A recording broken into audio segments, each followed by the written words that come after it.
Hey, good morning, YouTube. Today is Tuesday, April 16th. We're going to continue on with our seller series today, and we're going to talk about disclosures. Your disclosures are pretty much the first documents that you complete as a seller. The seller's disclosure, which is the one that is the most popular, 9 pages long, asks you questions about the property. And you must disclose anything that you know that is a material defect. So I'm going to go into that a little bit. What is a material defect, Kay? So maybe you got water in your basement for a little bit. You had a French drain put in and you haven't had any problems since.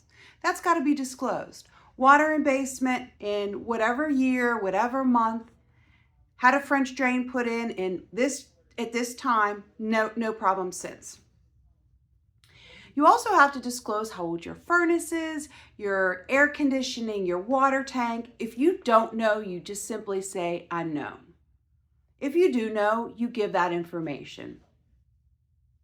It is really important that you're honest and upfront on the disclosure. And I think that this is really important to read word for word, so I apologize that I'm not paraphrasing. I do want to read this first part of the seller's disclosure because it's very important. If you fail to disclose something and a buyer finds out after the sale, they can pursue you. And it's something that is really it could bite you, so you really don't want to have that happen. But let me read this to you. A seller must comply with the seller disclosure law and disclose to a buyer all material defects about the property being sold that are not readily observable. This document must be completed by the seller and each page initialed by the buyer and seller following their review. The disclosure statement is designed to assist sellers in complying with disclosure requirements and to assist the buyer in evaluating the property being considered. This form is to be completed by every non-exempt seller, even if the seller does not occupy or never occupied the property. The compliance provisions are generally described in paragraphs below.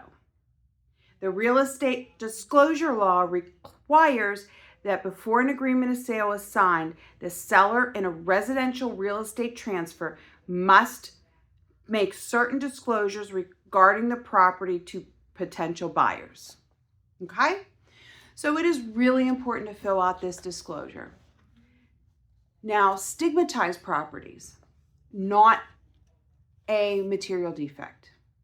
You do not have to disclose if there was a death in the house. You don't have to disclose that. You do have to disclose material defects. The other thing that you want to disclose is lead-based paint.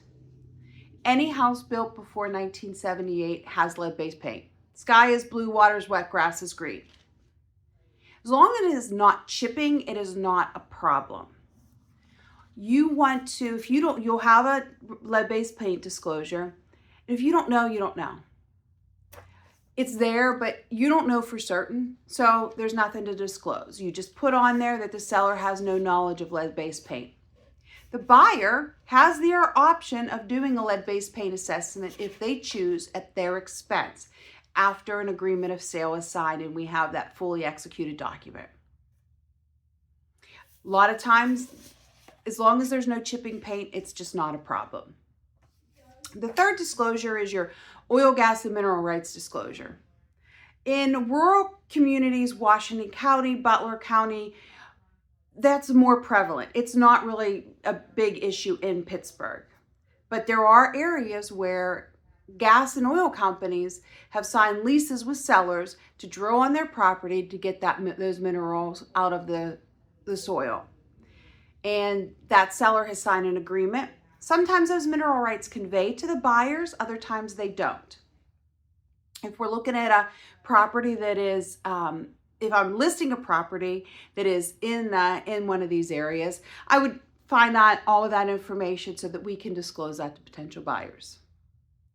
Now, in our next video, we're going to get into a little bit more detail on why chipping paint is bad and why we want to be on the lookout for that. So that's my seller's disclosure video for today. I hope you enjoyed it. I hope you got something out of it. Please let me know what you want to hear in the future, and I hope you guys have a great week. We'll see you soon.